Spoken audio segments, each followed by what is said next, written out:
Tugasku menemanimu. 这是命运的指引，让他去吧。是，主上。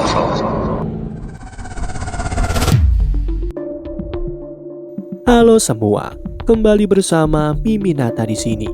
Kali ini kita akan menyelam dalam alur cerita novel Solen 3, The Legend of the Dragon King. Sebelum masuk ke dalam cerita, Mimin ingatkan jangan lupa like, comment, and subscribe. Tanpa berlama-lama, Solen 3, The Legend of the Dragon King. Mari kita mulai. Sudut mulut Guye melengkung menjadi senyuman. Pada saat ini mata Guye bersinar, cincin kuning berkilau di bawah kakinya.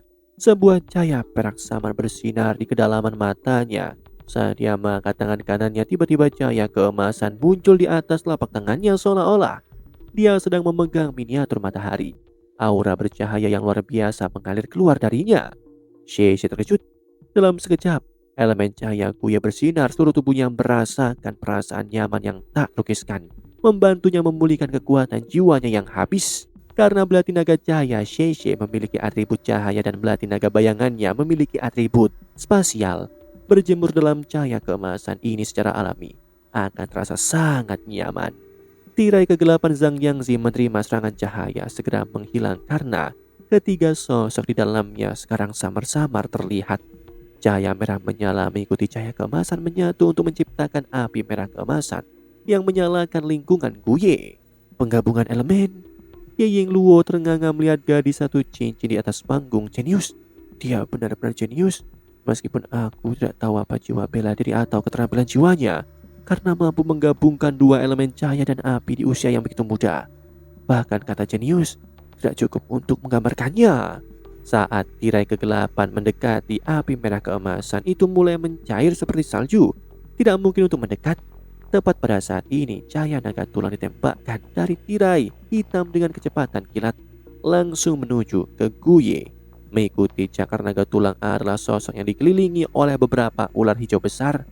Total ada 6. Mulut mereka terbuka lebar saat mereka berputar di sekitar cakar naga tulang. Tidak seperti cakar naga tulang, ular-ular itu mengelilingi Guye dan menembak ke arah Tang Blin dan Shei dalam upaya untuk menggigit mereka. Melahap bayangan hijau ini adalah keterampilan jiwa kedua dari Wei Xiaofeng.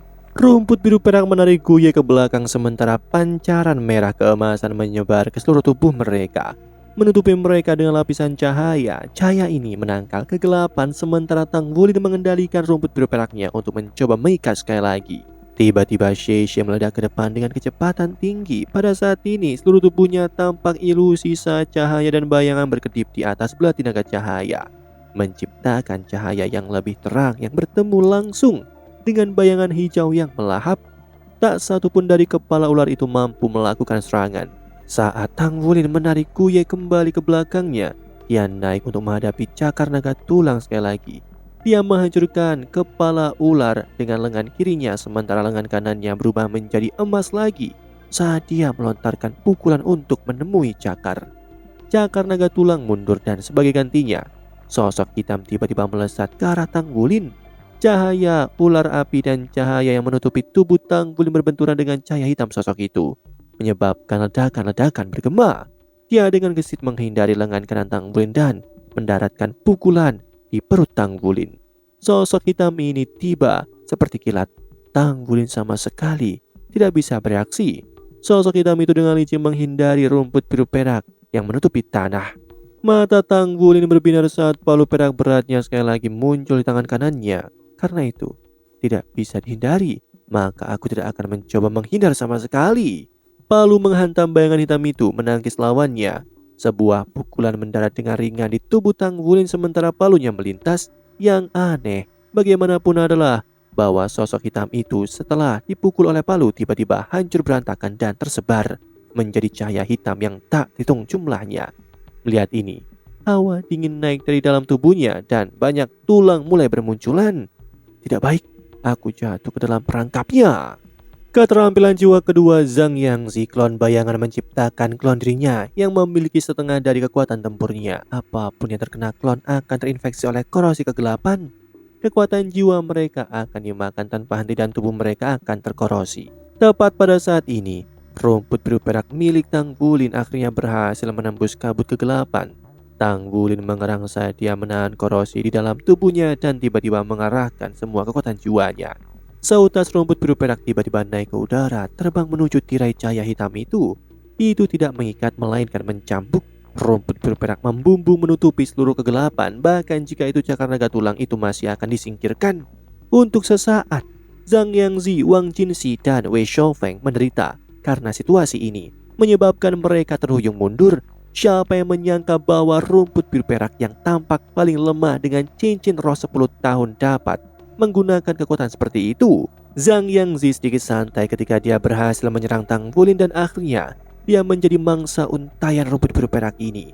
Itu mencambuknya, mengirimkan rasa sakit yang membakar ke seluruh tubuhnya. Wei Xiaofeng juga menderita, membuatnya kehilangan kendali atas bayangan hijau yang melahapnya. Wang Jinxi bagaimanapun mengandalkan tubuhnya yang kuat untuk bertahan. Ia gemetar dan terhuyung mundur. "Apakah kamu baik-baik saja, Wulin?" Guye dengan lembut menekan tangan ke punggung Tang Wulin menyebabkan kekuatan jiwa atribut cahaya masuk ke dirinya. Gelombang kehangatan memenuhi seluruh tubuhnya. "Aku baik-baik saja." Tang Wulin menarik nafas dalam-dalam meskipun masih ada rasa dingin dan sakit di dalam tubuhnya. Itu tidak seberapa dibandingkan dengan apa yang dia alami beberapa hari terakhir ini. Jika rasa sakit sebelumnya telah membuatnya ingin mati, maka rasa sakit saat ini seperti sakit perut. Ketika Zhang Yangzi melihat kondisi Tang Wulin, Guye tiba-tiba melesat. Cahaya hijau berkelip di sekitar tubuhnya saat dia melaju.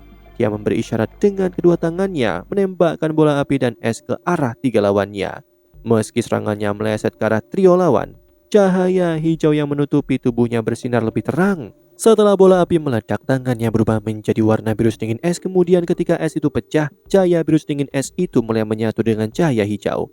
Angin kencang menjerit di udara dan para siswa serta guru yang menyaksikan angin dan es tumbuh menjadi tornado setinggi 5 meter dan berdiameter 1 meter dan dengan cepat bergerak menuju Zhang Yangzi dan rekan satu timnya. Suhu di atas panggung anjlok saat pecahan es di dalam badai menjadi bilah tajam yang memotong udara, melepaskan gelombang pekikan yang menusuk telinga.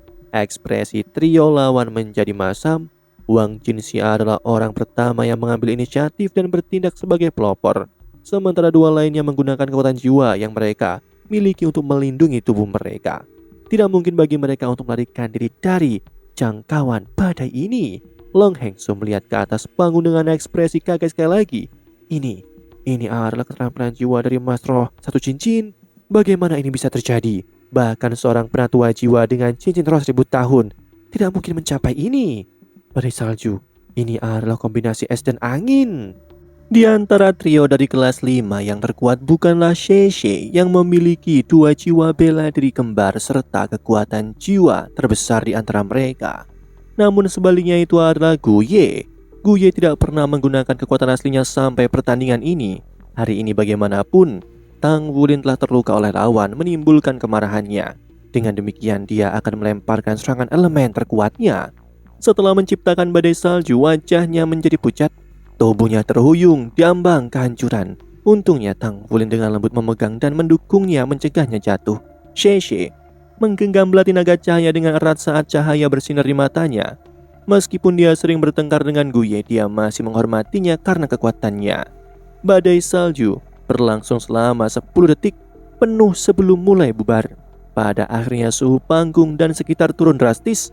Sosok trio Zhang Yangzi secara bertahap muncul dari dalam badai salju yang menyebar berdiri. Di depan adalah Wang Jinxi. Pakaiannya compang-camping dan tubuhnya dipenuhi memar. Situasi Zhang Yangzi dan Wei Xiaofeng agak lebih baik, tetapi wajah mereka masih pucat. Kekuatan jiwa mereka habis setelah menahan badai salju itu. Persepsi siswa yang menyaksikan Guye telah berubah. Mereka semua bertanya-tanya apakah dia benar-benar murid baru. Seberapa kuat dia di masa depan. Belati naga cahaya muncul di tangan Sheshe. Sheshe berjalan ke arah lawan dan berkata, "Akui kekalahan." Semua orang dapat melihat bahwa trio lawan telah menggunakan setidaknya setengah dari kekuatan jiwa mereka dan telah terluka dalam berbagai tingkat. Long Hengsu juga mendekat, bersiap untuk menghentikan pertandingan setiap saat. Meskipun dia tidak mau mengakuinya, kekuatan Guye terlalu menakutkan. Dia akhirnya mengerti mengapa Wu Zhangkong yang sombong itu ingin menerimanya di kelasnya. Long Hengsu adalah yang berotak babi. Kami masih belum kalah. Tatapan Zhang Yangzi sama tajamnya dengan sebelumnya, tetapi kata-katanya ini hampir tidak terdengar dari balik giginya yang terkatup. Wei Xiaofeng menatapnya sebelum berkata dengan ragu-ragu, "Apakah kamu benar-benar ingin?" Zhang Yangzi dengan tegas menatapnya. "Kita tidak bisa kalah, Jinxi. Ayo." Wang Jinxi tiba-tiba menegakkan punggungnya melepaskan auman ke arah langit. Saat aura hitam yang kuat menguasai tubuhnya sekali lagi, cahaya ejekan melintas di mata Xie. Mereka masih ingin menjungkir balikkan surga dalam situasi mereka saat ini. Dalam sekejap dia mulai mendekati Zhang Yangzi. Bagaimanapun Zhang Yangzi adalah inti dari tim mereka. Tapi tepat pada saat ini, sosok gelap muncul dengan cahaya hitam yang menyembur dari mulutnya. Itu menghalangi serangan Xie dan memperlambatnya. Setelah itu, Xie terkejut melihat Zhang Yangzi telah terbang di belakang Wang Jinxi dan sekarang memegang pinggangnya. Raungan naga dalam dan teriakan elang bergema di seluruh panggung. Pada saat ini tubuh Zhang Yangzi dan Wang Jinxi mengalami semacam perpaduan yang aneh. Zhang Yangzi berubah menjadi sayap, tubuh Wang Jinxi mulai tumbuh, ekor besar muncul dari tulang ekornya, sementara kedua lengannya menjadi cakar naga tulang. Auranya melonjak, menebas dengan salah satu cakar naga tulangnya. Xie berusaha menghindar, tetapi cahaya hitam muncul di sekelilingnya dan membuatnya merasa seperti sedang mencoba untuk berjuang bebas dari rawa. Karena terlalu tiba-tiba, Tang Wulin sulit menyelamatkannya. Dua belatinya adalah satu-satunya pertahanan. Di udara, cairan merah muncrat dari mulut Xie setelah serangan itu, dan Tang Wulin bisa mendengar patah tulang datang dari lengan Xie. Xie! Tang Wulin berlari dan menangkapnya. Mata Xie tertutup rapat. Setelah kehilangan kesadaran, belati naga cahaya dan belati naga bahayangannya mulai memudar dengan auranya yang lemah. "Kalian keparat, ini hanya pertandingan." Tang Wulin menggeram saat dia dengan ceroboh menyerang naga tulang itu. Saat dia menyerang ke depan, lapisan sisik emas mulai menutupi lengan kanannya. Mulai dari ujung jarinya, lengannya tampak semakin tebal dan dengan lingkaran utuh. Pupil Tang Wulin sudah berubah menjadi emas. Ledakan bergema. Dia meledak seperti peluru, menembak lurus ke arah Wang Jinxi. Tubuh Wang Jinxi, bak naga tulang raksasa, mencambuk Tang Wulin dengan ekornya. Tang Wulin membuka mulutnya mengeluarkan embusan gas hitam. Tangan kanannya tiba-tiba menjadi lebih besar, membentuk cakar naga. Dengan 5 cakarnya, cakar naga emas Tang Wulin dengan keras berbenturan dengan ekor naga tulang. Tang Wulin terlempar, namun rumput biru peraknya berhasil melilit ekor naga tulang, menghunuskan cakar naga emasnya menuju kepala Wang Jinxi. Wang Jinxi menyatukan kedua cakarnya menampar Tang Wulin, tetapi pada saat ini Tang Wulin melemparkan raungan naga yang menusuk telinga. Naga tulang melambat dan cakar naga emas menampar kepalanya. "Berhenti!" Long Hengsu dan Ye Yingluo berteriak secara bersamaan. Tetapi saat ini pikiran Tang Wulin hanya dipenuhi dengan kemarahan melihat luka-luka Xie. Dengan cakar naga emasnya menyerang dengan kekuatan penuh, tidak mungkin untuk berhenti. Tepat pada saat ini lengan ramping tanpa suara muncul dan menyentuh lengan kanan Tang Wulin. Dengan lembut mendorongnya ke samping. Cakar naga emas yang awalnya menuju ke kepala Wang Jinxi dibelokkan dan memukul cakar kanannya. Wang Jinxi dihantam ke tanah. "Cukup!" Suara dingin terdengar, sama seperti bel pagi dan genderang sore. Itu menyebabkan Tang Wulin terbangun dari amukannya. Wu Zhangkong berdiri di sampingnya, memegang Xie yang terluka. Cakar naga tulang Wang Jinxi patah, sementara ekornya jelas mengalami patah tulang di tempat yang ditabrak Tang Wulin. Pada saat ini, cahaya hitam terpisah dari tubuh perubahan Wang Jinxi.